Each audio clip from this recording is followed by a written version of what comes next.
Hasta el momento espero que les haya gustado la clase, los temas, y que hayan entendido que es la parte más importante. Y como todo, yo siempre les digo, todo se hace con lógica. Dejen de buscar las enfermedades más tal. Busquen siempre la causa. Muchos de las cosas que ustedes se van a conseguir en clínica son síntomas. Y los síntomas siempre son consecuencias de.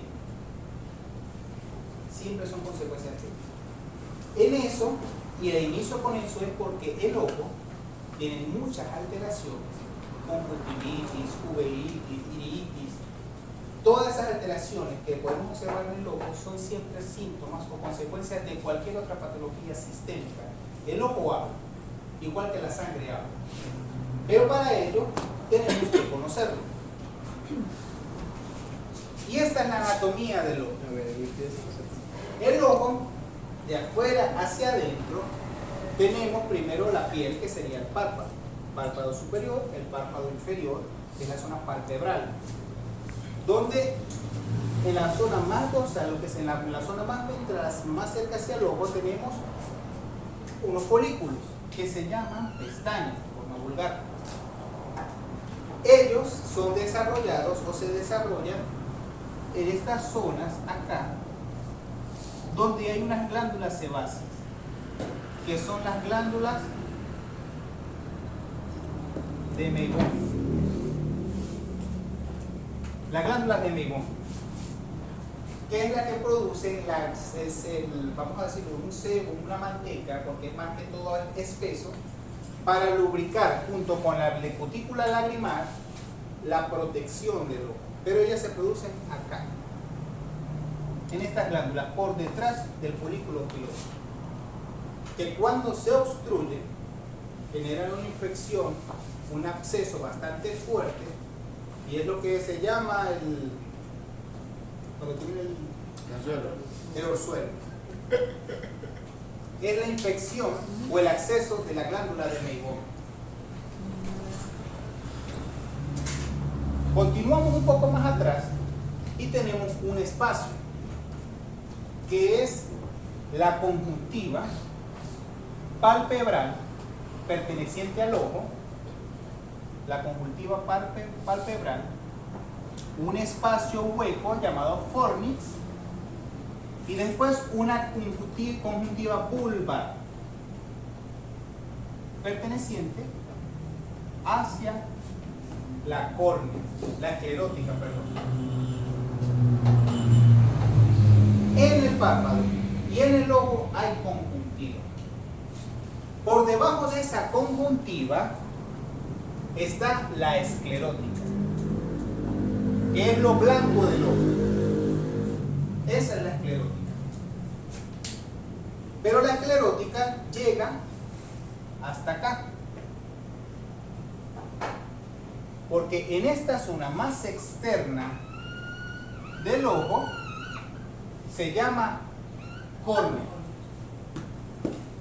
La córnea tiene que ser transparente para que puedan permitir el paso de los fotones de la luz y puedan atravesar todas estas estructuras. Más anterior está la córnea, y en la limitación es la esclerótica. Es la esclerótica. De aquí para atrás todo esto es esclerótica, que es la capa más externa y protectora. Es como decir la piel del ojo, la capa más externa y protectora del ojo. Por debajo de la esclerótica, al igual que por debajo de la epidermis, está la hipodermis. La dermis y la hipodermis, que es el tejido subcutáneo. En ese tejido subcutáneo se caracteriza por ser vascularizado. En este caso es igualito. Por debajo de la esclerótica está la membrana coroidea, que es la parte vascular del ojo. Entonces, lo más externo es esclerótica y por dentro es la coroides. ¿Qué no lo tiene? La córnea. Ahí no está. La córnea es únicamente la córnea, no el tejido transparente y ya. Y por debajo de la coroides está una última capa, que no es nada más que la proyección en extensión del nervio óptico, llamada retina. Esas son las tres capas del ojo. La más externa, que es la esclerótica, que si nos vamos más anterior, tiene una parte de la conjuntiva, esclerótica, membrana coroidea y por último la retina. Eso es la estructura de afuera hacia adentro del ojo. Ahora nos vamos un poco más adentro.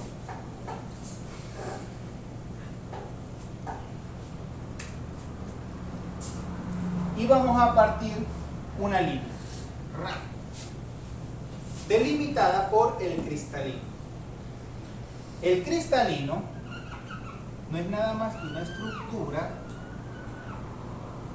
igualmente transparente, pero de ese aspecto cóncavo o bicóncavo, porque lo que se necesita es que, igual que una lupa, que cuando se reciban los fotones concentren toda la luz y pueda ser percibido.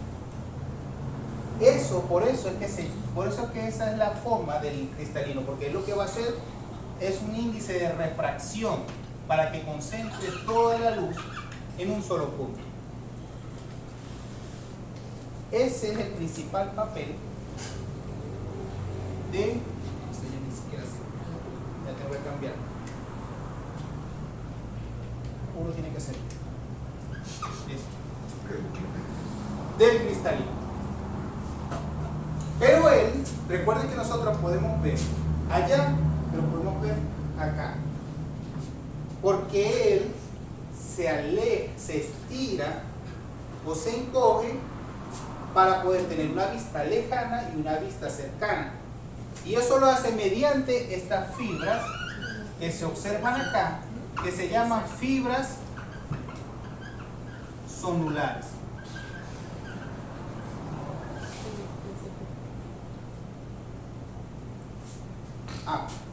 O zónulas de Simmel. Fibras zonulares o zónulas de Simmel. Más fácil, fibras zonulares. Que ellas son proyecciones de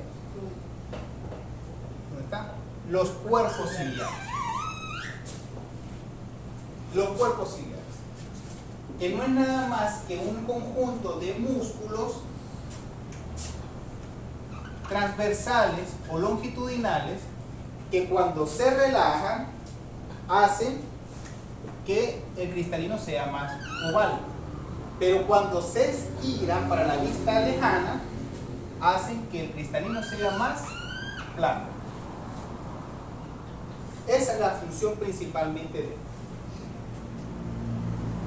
Pero recuerden que la coroides, que es la parte muscular, termina en una parte muscular que es el cuerpo ciliar, que se extiende hacia las fibras zonulares para darle movimiento al cristalino. Y en este punto, cristalino, cuerpos ciliares y fibras zonulares, vamos a dividir el ojo a la mitad en un segmento posterior y un segmento anterior. Segmento. ¿Por qué segmento? Porque en el segmento anterior,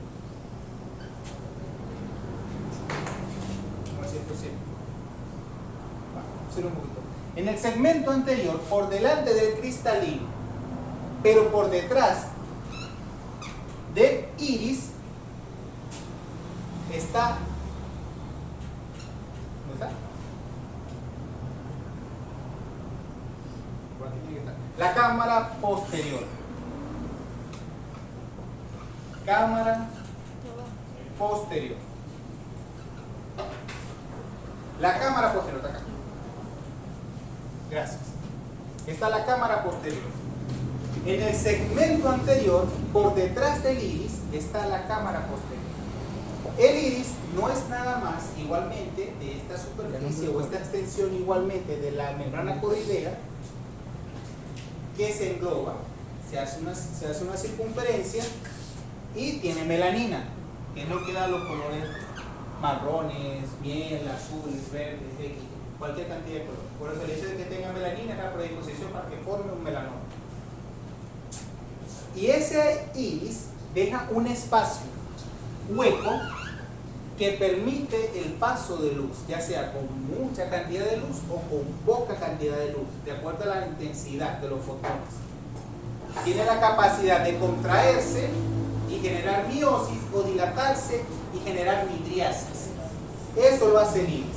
Pero por detrás del iris y por delante del cristalino es la cámara posterior del segmento anterior.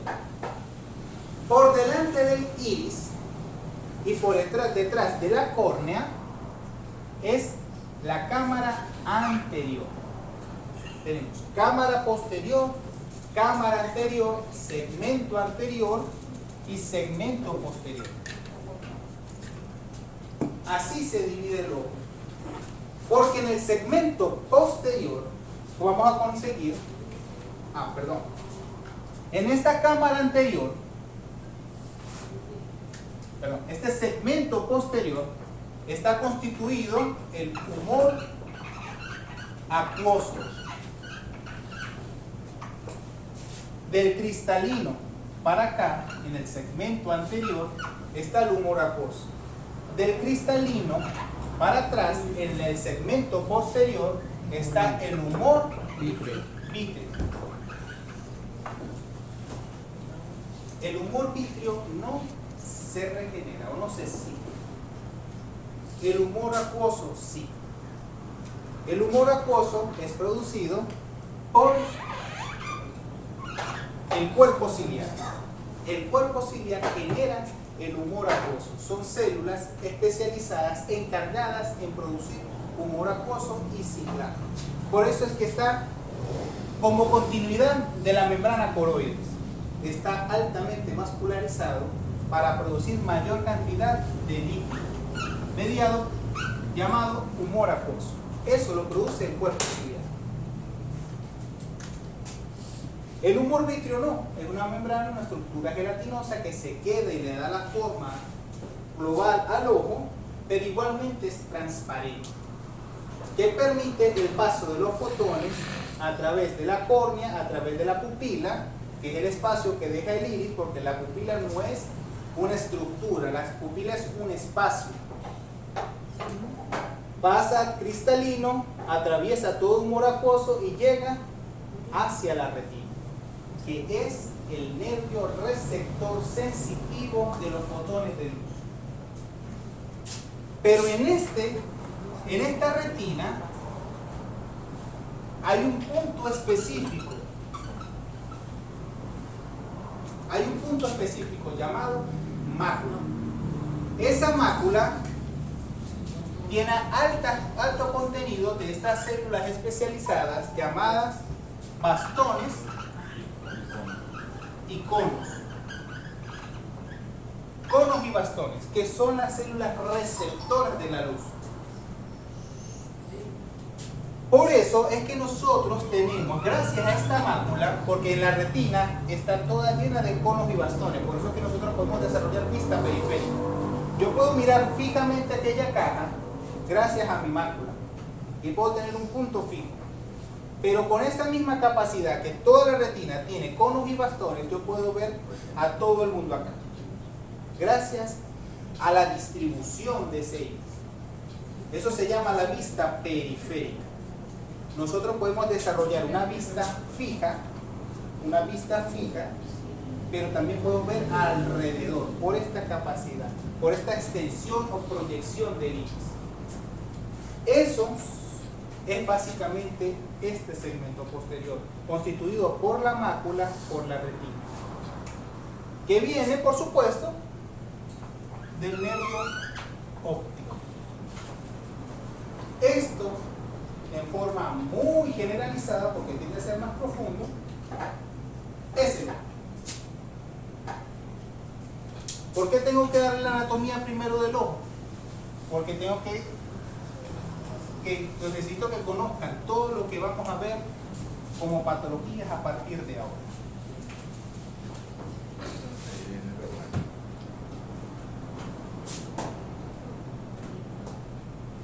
Esto es un glosario, para que lo tengan, para ustedes, que pueden ser las múltiples formas que nosotros podemos describir las alteraciones del ojo. Por ejemplo, tenemos anisocoria, una de las morfologías que nosotros podemos observar, que se refiere a las pupilas de diferente tamaño. ¿En qué síndrome vemos esto? El síndrome de Horner. Anisocoria, por eso que yo cuando le estaba hablando del síndrome de Horner, les mencioné que esto es anisocoria. Pupilas de diferente tamaño. Una está en midriasis y la otra está en miosis. Blefaritis, condición que causa inflamación y enrojecimiento que suele afectar principalmente la zona de las pestañas. Y blefarospasmo es cuando tenés el párpado que empieza a moverse solos. Es un blefarospasmo. Buftalmo. Ojo con este término. Buftalmo es una condición, es una de las complicaciones asociadas al glaucoma y es caracterizado por el agrandamiento del globo ocular que provoca un aspecto de ojo saltón. Buftalmo es ese ojo grande. Exoftalmo es el ojo del mismo tamaño pero que se salta. No hay una alteración del tamaño. En el buftalmo sí. No es lo mismo buftalmo que exoftalmo. Conjuntivitis, inflamación de la conjuntiva. Dariositis, inflamación del sacro lacrimal. Puede pasar. Distiquiasis, anomalía palpebral congénita rara caracterizada por una hilera supernumeraria de pestañas. Pero no obstante, eso que tiene lo que llamamos las pestañas muy voluminosas, pestañas bajas, pero resulta que crecen hacia adentro. Y eso es distiquiasis. Estrabismo, que es una alteración de la visión binocular que se caracteriza por una desviación del eje ocular hacia dirección determinada. Los ojos azul celeste. Uno para el sur y otro para el este. Ese es. Por favor, respetemos. Eso es. Eso es estrabismo. Ajá. Eso es el estrabismo. O endoftalmitis. Es una infección de los tejidos o líquidos que hay dentro del globo ocular. Eso es una endoftalmitis, un proceso inflamatorio infeccioso que se puede observar en el humor acuoso o en el humor vítreo. Epífora, lagrimeo excesivo. Ifema, acumulación de sangre en la parte frontal del ojo, acumulación de sangre en la cámara anterior del ojo. ¿Cómo podemos ver ese ifema? Que cuando nosotros tenemos aquí la pupila, aquí el iris y aquí la córnea, nos vamos a dar cuenta que hay una estructura acá. Y esa estructura es roja, eso es sangre, eso es ifema, acumulación de sangre en la cámara anterior del ojo.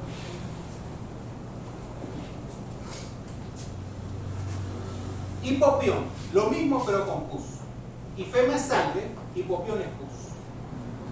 Midriasis, dilatación, miosis, contracción, nistagmus, que ya lo mencionamos desde hace tiempo, que es el movimiento involuntario de los ojos, queratitis, que es la inflamación de la córnea, quemosis, que es la inflamación de la conjuntiva vulvar. Quemosis es un signo de irritación del ojo, de la cubierta externa del ojo, la conjuntiva. Puede lucir como una ampolla grande, pero también puede lucir como una conjuntiva o una conjuntiva líquida, o sea que tiene acumulación de líquido. Como un edema. Triquiasis, que es la pestaña que crece en dirección al ojo. ¿Qué pasa? Recuerden que distiquiasis, esas pestañas supernumerarias que crecen, pero crecen y crecen hacia adentro. Pero triquiasis es que el párpado, donde las pestañas crecen hacia afuera, uno de esos folículos, casualmente, un folículo es necio y crece hacia adentro. y atraviesa todo lo que es el cuerpo palpebral, atraviesa toda la conjuntiva y empieza a entrar dentro del párpado y a rayar el ojo. Eso es triquiasis. Diftiquiasis es estas mismas pestañas pero que crecen hacia adentro. Triquiasis es estas pestañas pero que atraviesan el párpado. No es lo mismo. Y uveitis es la inflamación de la uvea. Pero la uvea es coroides, cuerpo ciliar e iris. Es la unión de estos tres. Como es la parte vascular, es la que predispone más a generar procesos inflamatorios, una uveitis es la inflamación de estas tres estructuras. ¿Qué puede producir una uveitis? Cualquier cosa. Porque es donde está mayormente irrigada. Cualquier alteración, aumento de interleuquinas, aumento de anticuerpos, aumento de cualquier cosa, puede producir una inflamación de la uvea. Y ver iris inflamado, cuerpo ciliar inflamado y ver un globo ocular inyectado o hiperémico. Ven esos globos oculares que se ven rojo, como si tuviesen la conjuntiva irritada, pero en realidad está la esclerótica irritada. Aparte ven el iris y lo ven conjuntivo, inflamado, y eso se llama uveitis, característico de mi amiga la Arlequín, que genera gran cantidad de anticuerpos y empiezan a hacer desastre por todo el mundo. Por eso que una uveitis es un proceso inflamatorio de la uvea, del iris esclerótico del cuerpo ciliar, como consecuencia o como síntoma de un evento sistémico. Cualquier cosa nos puede indicar, o el ojo en este caso puede hablar. Ahora, vamos a iniciar el tema de ojo el lunes que viene. Lo vamos a dejar así porque probablemente el lunes que viene lo terminemos. Y lo hice de esta forma, por eso es que hablé tanto de tumores y eso, para extender la clase y como no terminar con ojo, para dejar el examen para dentro de 15 días, dándole tiempo suficiente a partir de ahora para que estudien lo que tengan que estudiar. ¿Y qué pasa?